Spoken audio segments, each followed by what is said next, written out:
हिंदू धर्म के अनुसार हमारे ब्रह्मांड में कितने लोक हैं और इन लोक पर कौन कौन सी देवता उस पर वास करते हैं। तो आइए हम बताते हैं कि इस वीडियो के माध्यम से जानते हैं कि वेदों और ग्रंथों के अनुसार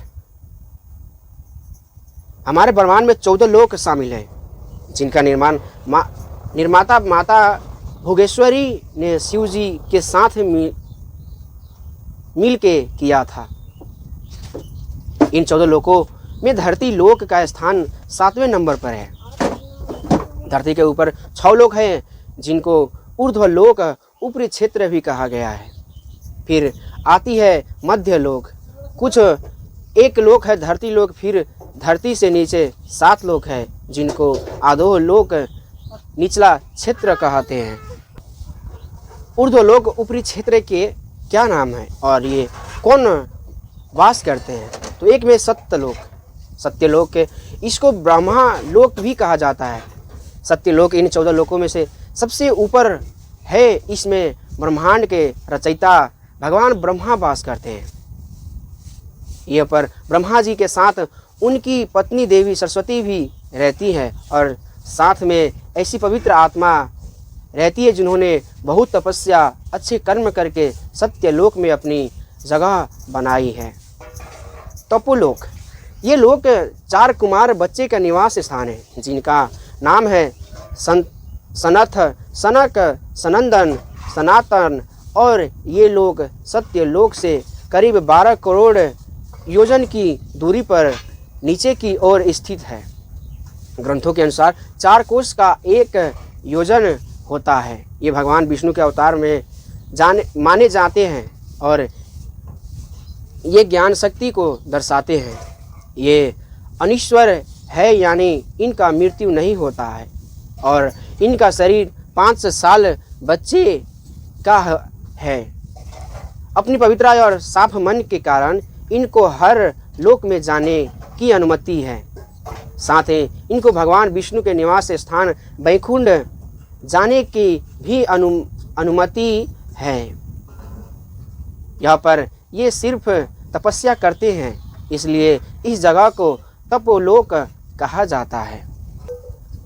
जनक लोक, तपलोक से 8 करोड़ योजन नीचे जनक लोक है और ये पर विराज नामक देवगण का निवास रहता है।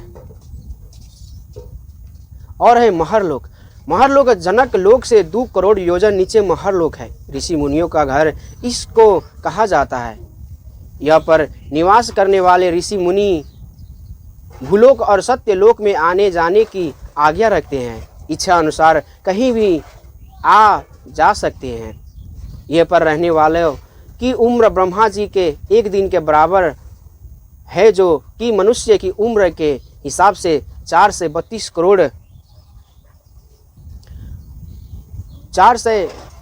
करोड़ साल बताई गई है।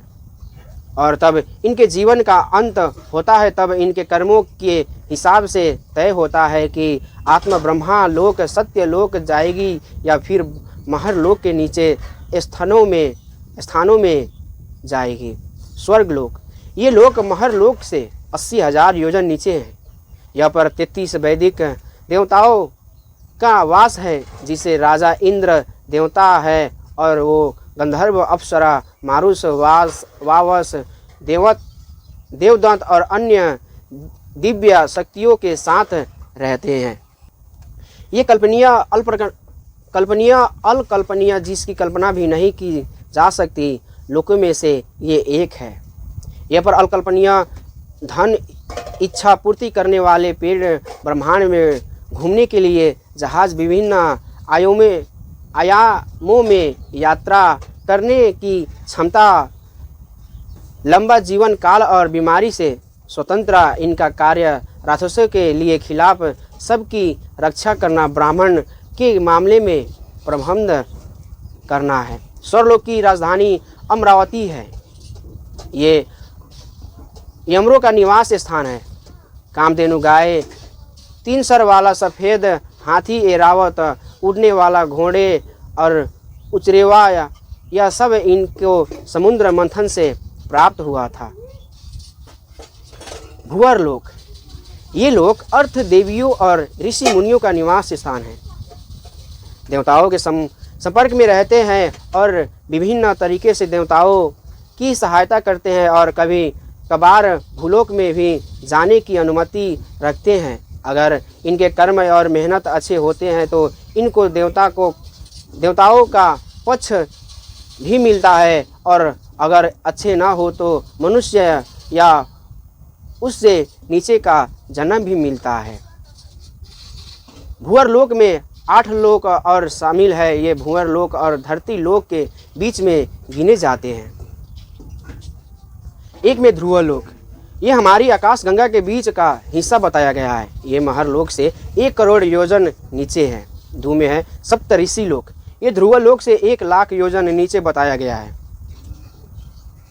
यहाँ पर सप्तऋषि निवास करते हैं और ये अनंत काल से इस लोक में रहते हैं, आ रहे हैं और पृथ्वी के लोगों को दिशा निर्देश देते रहते हैं। 3 में नक्षत्र लोक, 4 में है सौरभ मंडल, 5 में है सूर्य लोक। ये धरती और भूअर लोक के बीच में माना गया है। ये धरती से लगभग 1 लाख योजन की दूरी पर है। 6 में है चंद्रलोक, चंद्रलोक धरती से 30,000 योजन की दूरी पर है और चंद्र भगवान की निवास स्थान है। 7 में है राहु केतु लोक, 8 में है अंतरिक्ष लोक, इसको आकाश लोक भी कहा जाता है। ये धरती से कुछ ही दूरी पर ऊपर की ओर स्थित है। यहाँ पर हवा और बादल होते हैं और ये यक्ष पिशाच और भूतों का निवास होता है। और भूलोक, धरती लोक में ये 14 लोकों में से 7वें स्थान पर आता है। ये पर पाप और पुण्य में उलझने वाले इंसान यानी हम ईश्वर और देवताओं की निगरानी में अपना जीवन व्यतीत करते रहते हैं। इसको हम नश्वर लोक, मध्य लोक, मृत्यु लोक और पाप पुण्य लोक भी कहते हैं। ये लोक पूरी तरह समय से बंधा हुआ है। यह पर हर जो चीज़ जो जीवित है उसने एक न एक दिन समाप्त ही होना है।